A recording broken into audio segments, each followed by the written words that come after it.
사랑하는 성도님들, 오늘 아침 조용히 기도하시면서 이런 생각이 드신 적이 있으십니까? 하나님께서 정말 내 기도를 듣고 계실까? 왜 이렇게 조용하실까? 분명히 간절히 기도했는데 하늘이 텅 빈 것 같고 아무런 응답도 들리지 않는 것 같아서 답답하고 외로우셨던 경험이 있으실 것입니다. 특히 요즘같이 세상이 시끄럽고 복잡한 시대에 하나님의 음성을 듣기가 더욱 어려워진 것 같습니다.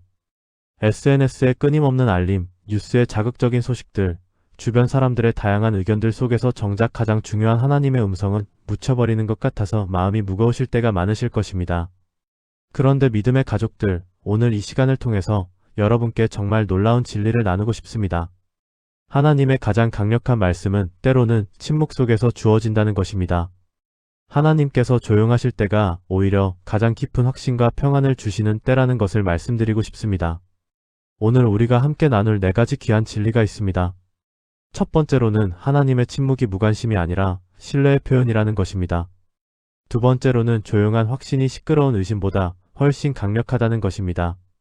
세 번째로는 하나님의 임재는 소리가 아니라 평안으로 느껴진다는 것입니다.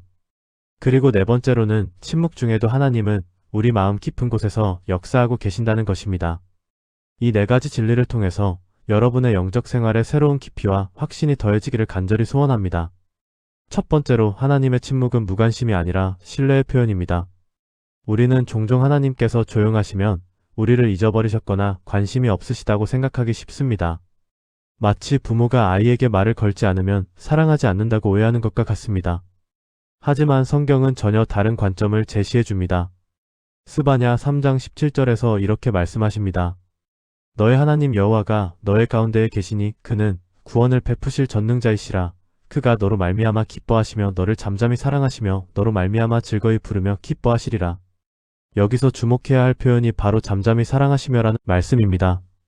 히브리어 원문에서 이 표현은 하라시 베아바토인데 이는 깊고 조용한 사랑, 말로 표현할 필요가 없을 만큼 확실하고 안전한 사랑을 의미합니다. 마치 오랫동안 함께 산 부부가 굳이 매 순간 사랑한다고 말하지 않아도 서로의 사랑을 확신하는 것과 같습니다. 하나님께서 우리를 향해 잠잠하실 때는 우리와의 관계가 너무나 견고하고 확실해서 굳이 매 순간 확인시켜 주실 필요가 없다는 뜻입니다. 이것은 얼마나 놀라운 신뢰의 표현입니까? 예를 들어서 성숙한 부모는 자녀가 중요한 시험을 앞두고 있을 때 매분마다 열심히 해라 할 수 있다고 말하지 않습니다. 대신 조용히 지켜보면서 필요할 때만 적절한 격려와 도움을 제공합니다. 이미 그 자녀를 충분히 교육했고 능력이 있다는 것을 믿기 때문입니다. 마찬가지로 하나님께서도 우리에게 이미 필요한 모든 것을 주셨고 우리 안에 있는 믿음을 신뢰하시기 때문에 때로는 조용하게 지켜보고 계신 것입니다. 요즘 많은 성도님들이 코로나 이후 변화된 교회 환경에서 영적인 갈증을 느끼고 계십니다. 온라인 예배에 익숙해지면서 하나님과의 관계가 형식적이 되는 것은 아닌지 예전만큼 뜨거운 은혜를 느끼지 못하는 것은 아닌지 걱정하시는 분들이 많습니다. 하지만 이런 시기야말로 하나님께서 우리의 믿음의 성숙도를 신뢰하신다는 증거일 수 있습니다. 더 이상 감정적인 확신이나 외적인 체험에만 의존하지 않고 말씀 위에 굳게 서서 믿음으로 살아갈 수 있도록 우리를 훈련시키고 계신 것입니다. 그러므로 사랑하는 성도님들, 하나님께서 조용하실 때 실망하지 마십시오. 오히려 그분이 우리를 얼마나 신뢰하시는지를 깨닫고 감사하시기 바랍니다. 두 번째로 조용한 확신이 시끄러운 의심보다 훨씬 강력합니다. 우리가 살고 있는 이 시대는 정말 시끄러운 시대입니다. 하루 종일 쏟아지는 정보의 홍수 속에서 무엇이 진실인지 무엇을 믿어야 할지 판단하기가 어려워졌습니다. 이런 환경에서는 의심의 목소리들이 더 크고 자극적으로 들리기 마련입니다. 정말 하나님이 계실까? 기도해봤자 소용없는 것 아닐까? 다른 사람들은 다 잘 사는 것 같은데 왜 나만 이렇게 힘들까? 이런 의심의 소리들이 마음속에서 시끄럽게 울려 퍼질 때가 있습니다. 하지만 성경은 우리에게 전혀 다른 길을 제시해 줍니다. 이사야 30장 15절에서 이렇게 말씀하십니다. 주 여호와 이스라엘의 거룩하신 이가 이같이 말씀하시되 너희가 돌이켜 안식함으로 구원을 얻을 것이요 잠잠하고 신뢰함으로 힘을 얻을 것이거늘 너희가 원하지 아니하였고. 여기서 잠잠하고 신뢰함으로 힘을 얻을 것이거늘이라는 표현이 바로 조용한 확신의 능력을 보여주는 말씀입니다. 히브리어로 하시케트 우비트아인데 이는 내적인 고요함과 흔들리지 않는 신뢰를 의미합니다. 이런 조용한 확신은 외부의 시끄러운 환경에 흔들리지 않는 내적인 견고함을 제공합니다. 예수님께서도 이런 조용한 확신의 모범을 보여주셨습니다. 폭풍이 몰아치는 갈릴리 바다 한복판에서 제자들이 공포에 떨고 있을 때 예수님은 고물에서 베개를 베고 주무시고 계셨습니다. 이것은 무관심이 아니라 하나님의 주권에 대한 완전한 확신에서 나온 평안이었습니다. 제자들의 시끄러운 두려움과는 정반대로 예수님의 조용한 확신이 결국 폭풍을 잠재우는 능력으로 나타났습니다. 현대를 살아가는 우리도 마찬가지입니다. 주식시장의 등락, 부동산 가격의 변동, 정치적 불안정, 국제 정세의 변화 등 온갖 불안 요소들이 우리 주변에서 시끄럽게 떠들어대고 있습니다. 소셜미디어를 통해서는 다른 사람들의 성공한 모습들이 끊임없이 우리 눈에 들어와서 비교의식을 자극합니다. 이런 외부의 시끄러운 소리들에 귀를 기울이면 기울일수록 우리 마음은 더욱 불안해지고 흔들립니다.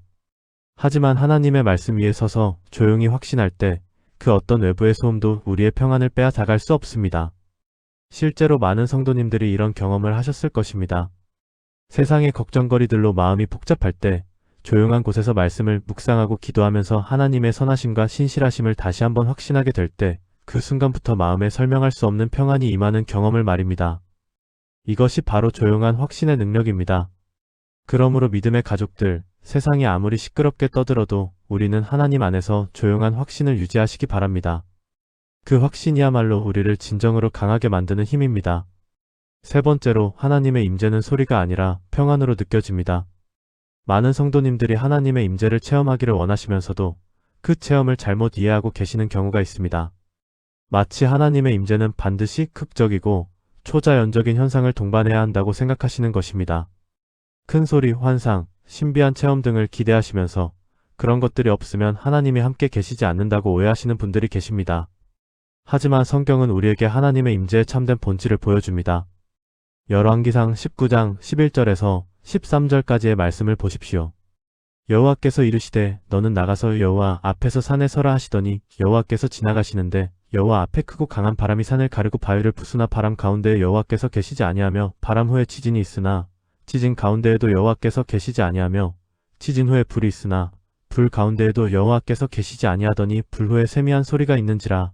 엘리야가 듣고 겉옷으로 얼굴을 가리고 나가 굴 어귀에 서매.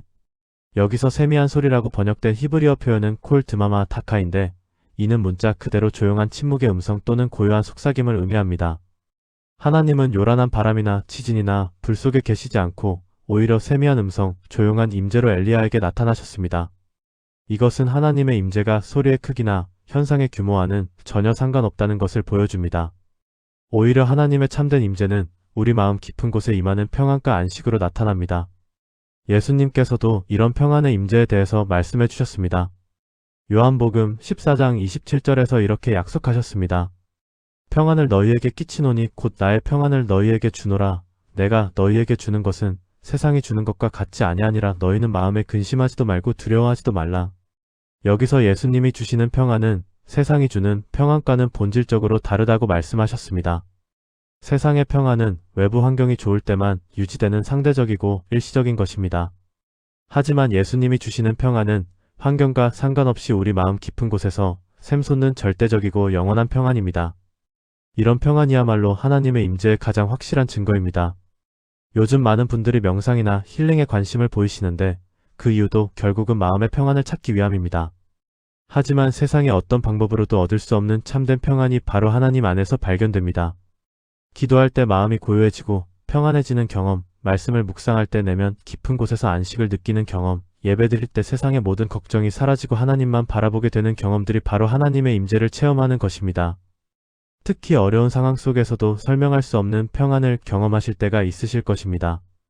의학적으로는 회복이 어렵다는 진단을 받았는데도 마음에는 이상한 평안이 있거나 경제적으로 어려운 상황에 처했는데도 하나님께서 책임져 주실 것이라는 확신이 있거나 인간관계에서 상처를 받았는데도 용서할 수 있는 마음이 생기거나 할 때 말입니다. 이런 초자연적인 평안이야말로 하나님이 우리와 함께 계신다는 가장 분명한 증거입니다. 그러므로 사랑하는 성도님들, 하나님의 임재를 소리나 현상으로만 찾지 마시고 우리 마음에 임하는 평안으로 느끼시기 바랍니다. 그 평안이 바로 하나님께서 우리와 함께 계신다는 가장 확실한 표징입니다. 네 번째로 침묵 중에도 하나님은 우리 마음 깊은 곳에서 역사하고 계십니다. 하나님께서 겉으로 보기에 아무 말씀도 하지 않으시고 아무 일도 하지 않으시는 것 같을 때가 있습니다. 기도에도 응답이 없는 것 같고 상황은 변하지 않고 문제는 그대로인 것 같아서 하나님이 정말 살아계신지 의심스러울 때가 있습니다. 하지만 성경은 우리에게 놀라운 진리를 알려줍니다. 하나님은 침묵하실 때에도 결코 일을 멈추지 않으신다는 것입니다. 이사야 55장 10절과 11절에서 이렇게 말씀하십니다. 이는 비와 눈이 하늘로부터 내려서 그리로 되돌아가지 아니하고 땅을 적시어서 소출이 나게 하며 싹이 트게 하여 파종하는 자에게는 종자를 주며 먹는 자에게는 양식을 줌과 같이 내 입에서 나가는 말도 이와 같이 헛되이 내게로 되돌아오지 아니하고 나의 기뻐하는 뜻을 이루며 내가 보낸 일에 형통함이니라. 이 말씀에서 하나님의 역사 방식을 비와 눈에 비유하고 계십니다. 비와 눈이 땅에 내린 후에 겉으로는 아무 변화가 없는 것 같지만 실제로는 땅속 깊은 곳에서 씨앗들이 발아하고 뿌리를 내리는 놀라운 일들이 일어나고 있습니다. 마찬가지로 하나님의 말씀과 역사도 우리 눈에 보이지 않는 곳에서 조용히 그러나 확실하게 이루어지고 있습니다. 이것을 더 잘 이해하기 위해서 전도서 3장 1절의 말씀을 생각해 보십시오. 범사에 기한이 있고 천하만사가 다 때가 있나니 하나님께는 모든 일에 완벽한 타이밍이 있습니다. 우리가 급하게 결과를 보고 싶어 하지만 하나님은 가장 좋은 때에 가장 좋은 방법으로 일하십니다. 마치 농부가 씨를 뿌린 후에 매일 땅을 파헤쳐서 싹이 났는지 확인하지 않는 것과 같습니다. 농부는 씨앗이 적절한 때에 자라날 것을 믿고 기다립니다. 우리도 하나님의 역사를 신뢰하고 기다릴 줄 아는 믿음이 필요합니다. 실제로 많은 성도님들이 이런 경험을 하셨을 것입니다. 오랫동안 기도했지만 아무 변화가 없는 것 같았던 문제가 어느 날 갑자기 놀라운 방식으로 해결되는 경험을 말입니다. 오랫동안 하나님의 부르심을 느끼면서도 확신이 서지 않았던 사역이 어느 순간 명확하게 길이 열리는 경험을 말입니다. 오랫동안 마음의 상처로 고생했는데 어느 날부터인가 그 아픔이 치유되고 용서할 수 있는 마음이 생기는 경험을 말입니다. 이런 모든 일들이 하루아침에 이루어진 것이 아닙니다. 겉으로는 아무 일도 일어나지 않는 것 같았지만 그동안 하나님께서 우리 마음 깊은 곳에서, 우리 상황 속에서, 우리 인생 전체에서 조용히 역사하고 계셨던 것입니다. 특히 요즘같이 변화가 빠른 시대에는 즉각적인 결과를 원하는 성향이 강해졌습니다. 클릭 한 번이면 모든 것이 해결되는 디지털 환경에 익숙해지다 보니 영적인 성장이나 기도 응답도 즉시 나타나기를 기대하게 됩니다. 하지만 하나님의 역사는 인스턴트가 아닙니다. 하나님은 우리의 전체 인생을 보시면서 가장 좋은 때에 가장 좋은 방법으로 일하십니다. 때로는 우리를 더 깊이 훈련시키시기 위해서, 때로는 우리 주변의 환경을 먼저 준비하시기 위해서, 때로는 우리의 마음가짐을 변화시키시기 위해서 시간을 두고 역사하십니다. 그러므로 사랑하는 성도님들, 하나님께서 침묵하고 계신 것처럼 보일 때에도 낙심하지 마십시오. 바로 그때가 하나님께서 우리 마음 깊은 곳에서 가장 놀라운 일들을 준비하고 계시는 때일 수 있습니다. 믿음으로 기다리시면서 하나님의 때를 신뢰하시기 바랍니다. 사랑하는 믿음의 가족들, 오늘 우리가 함께 나눈 4가지 귀한 진리를 다시 한번 마음에 새기시기 바랍니다. 첫 번째로 하나님의 침묵은 무관심이 아니라 우리를 향한 깊은 신뢰의 표현입니다. 하나님께서 우리와의 관계를 너무나 확신하시기 때문에 매 순간 확인시켜 주실 필요를 느끼지 않으시는 것입니다. 두 번째로 조용한 확신이 시끄러운 의심보다 훨씬 강력합니다. 세상의 온갖 소음들이 우리를 흔들려고 하지만 하나님의 말씀 위에 선 조용한 확신은 그 어떤 풍파도 이겨낼 수 있습니다. 세 번째로 하나님의 임재는 소리가 아니라 평안으로 느껴집니다. 극적인 현상이나 큰 소리보다도 우리 마음에 임하는 설명할 수 없는 평안이야말로 하나님이 함께 계신다는 가장 확실한 증거입니다. 네 번째로 침묵 중에도 하나님은 우리 마음 깊은 곳에서 역사하고 계십니다. 겉으로는 아무 변화가 없는 것 같아도 하나님은 가장 좋은 때에 가장 좋은 방법으로 우리 인생에 개입하고 계십니다. 이 4가지 진리를 통해서 여러분의 기도 생활이 더욱 깊어지고 하나님과의 관계가 더욱 견고해지기를 간절히 소원합니다. 더 이상 하나님의 침묵을 두려워하지 마시고 오히려 그 조용한 확신 속에서 참된 평안과 능력을 발견하시기 바랍니다. 오늘 이 말씀이 여러분의 마음에 깊이 새겨져서 앞으로 어떤 상황에서든지 하나님의 조용한 사랑과 확신 속에서 평안을 누리시는 복된 성도님들이 되시기를 주님의 이름으로 축복합니다. 이 말씀이 여러분께 도움이 되셨다면 좋아요 버튼을 눌러주시고 댓글로 여러분의 간증이나 은혜 받은 부분을 나눠주시기 바랍니다. 또한 주변에 이런 말씀이 필요한 분들이 계시다면 꼭 공유해 주셔서 함께 은혜를 나누시기 바랍니다. 하나님의 조용한 확신이 여러분의 마음에 늘 함께 하시고 그분이 놀라운 평안이 여러분의 가정과 일터와 모든 삶의 영역에 충만하기를 간절히 기도합니다. 특히 요즘처럼 불안하고 혼란스러운 시대를 살아가는 우리 모든 성도님들에게 하나님의 조용한 음성이 가장 큰 위로와 힘이 되시기를 소원합니다. 세상은 자꾸만 우리에게 더 큰 소리로, 더 자극적인 방법으로 관심을 끌려고 하지만 우리는 하나님의 세미한 음성에 귀를 기울이는 지혜로운 성도님들이 되시기 바랍니다. 그 조용한 음성 속에 참된 생명과 평안과 소망이 있기 때문입니다. 앞으로도 이런 유익한 말씀들을 계속 나눠드릴 예정이니까 구독과 알림 설정도 꼭 부탁드립니다. 여러분 한 분 한 분이 하나님의 사랑받는 귀한 자녀라는 사실을 늘 기억하시고 그분의 조용한 확신 속에서 매일매일 승리하는 복된 하루하루 되시기를 주님의 이름으로 축복합니다. 하나님께서 여러분과 여러분의 가족들을 지키시고 보호하시며 범사에 형통한 축복 주시기를 간절히 기도합니다. 다음에도 더욱 은혜로운 말씀으로 다시 찾아뵙겠습니다. 샬롬의 평강이 여러분과 함께 하시기를 축원합니다.